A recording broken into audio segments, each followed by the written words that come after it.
ठरलं तर मग या मालिकेच्या येणाऱ्या भागामध्ये आपण पाहणार आहोत की प्रेमही पण सांगायला लागतो की आता आपल्याला या अर्जुन सुभेदारला आपल्याला आता टार्गेट करायला लागेल.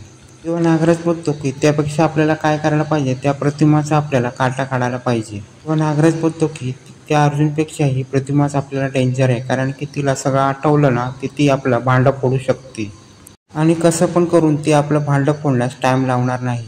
आणि नागराजने ठरवलं असतं की काही करून आपण तिला मारल्यापेक्षा आपण तिची स्मृती नाहीशी करून टाकूया. आणि त्यासाठी तो तिच्या दुधामध्ये औषध टाकण्याचा प्लॅन तयार करतो आणि सुमनच्या मदतीने तिच्या दुधामध्ये औषध टाकतो. पण हे औषध असलेले दूध पिल्यानंतर प्रतिमाला या प्रतिमावर वेगळाच परिणाम व्हायला लागतो आणि ती सगळं विसरायचं सोडून सगळं आठवायला लागते.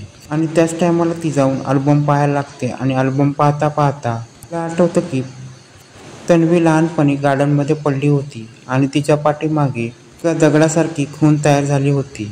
आणि हे सगळं ती रविराजांना सांगायला लागते. आपली तन्वी लहानपणी पडली होती आणि तिच्या पायावर खून आलेली होती आणि आपण आपल्या तन्वीला बाहेर खेळायला नेलं होतं गार्डनमध्ये आणि तेव्हा ती पडली होती आणि तिच्या पाठीमागे एक कट आलेला होता. मला काही गोष्टी आठवतात, त्यामुळे मला माझ्या तन्वीला नव्याने पाहायचं आहे. मग तेव्हा आता रविराज लगेचच रविराज बोलतात ह्या सगळ्या गोष्टी तुला आठवल्या, मग आपण तिला जाऊन भेटूया आणि तिला सरप्राईज देऊया. तेव्हा रविराज प्रियाला फोन करतात आणि बोलतात की तुझ्या पाठीवरची खून आईला आठवलेली आहे.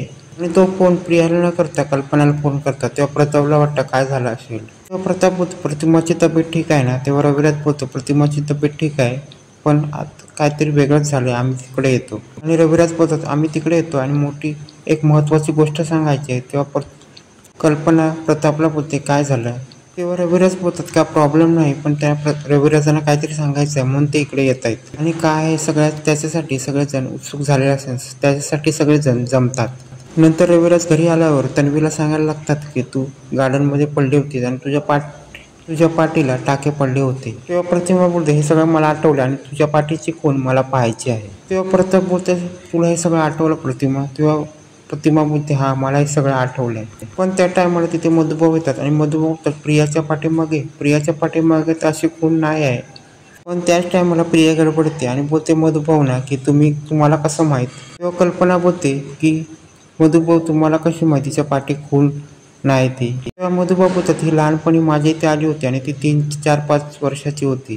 ते प्रताप बोलतात की तू जर खोटं बोलत नसशील तर ती खून दाखव ना. तेव्हा प्रिया बोलायला लागते की तुम्ही सगळे मला माझ्यावर अविश्वास दाखवता का. तेव्हा प्रतिमा बोलते असं काय नाही, फक्त मला तुझ्या पाठची खून ती पाहायची कारण की ती मला आठवलेली आहे. तेव्हा सगळेजण सांगायला लागतात की जर प्रतिमाला ही खून पाहायची असेल तर तुला दाखवायला काय, तू दाखव.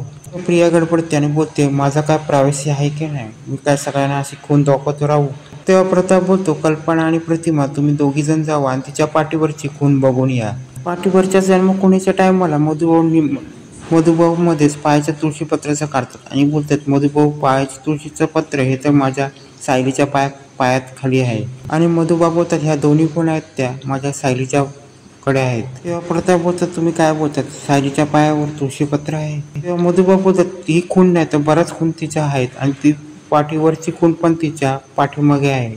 पण अशामध्ये गडबडली असते ती प्रिया. तेव्हा इथे प्रतिमा आणि कल्पना तिच्या पाठीवरची खूण पाहायला जातात, पण तिच्या पाठीवर खूण नसते. तेव्हा प्रतिमा बोलते की प्रियाच्या पाठीवर जखमेची खूण आहेच नाही. आणि त्याच टायमाला प्रतिमा प्रियाला जाब विचारते आणि त्याच टायमाला प्रिया चांगलीच गडबडते. कल्पना बोलते काहीतरी गडबड आहे. तेव्हा प्रतिमा बोलते काही गडबड नाही, माझी सायली ही माझी मुलगी आहे. तेव्हा रविराज बोलतात की माझं काही डोकं चालत नाही, आता आपण सायलीच्याच पाठी काय ती खूण आहे ती बघूया. तेव्हा रविराज आणि प्रतिमा सायलीच्या पाठी खूण आहे की नाही ती शहानिशा करतात आणि त्या टायमाला सायली तिकडे येते. तेव्हा मधुभाऊ बोलतात सायलीला तू तुझ्या पाठीवरची खूण आणि पायावरची खूण दाखव. तेव्हा सायली तिच्या पाठीवरची खूण आणि पायावरची खूण दाखवते आणि सगळ्यांना चांगला धक्का बसतो.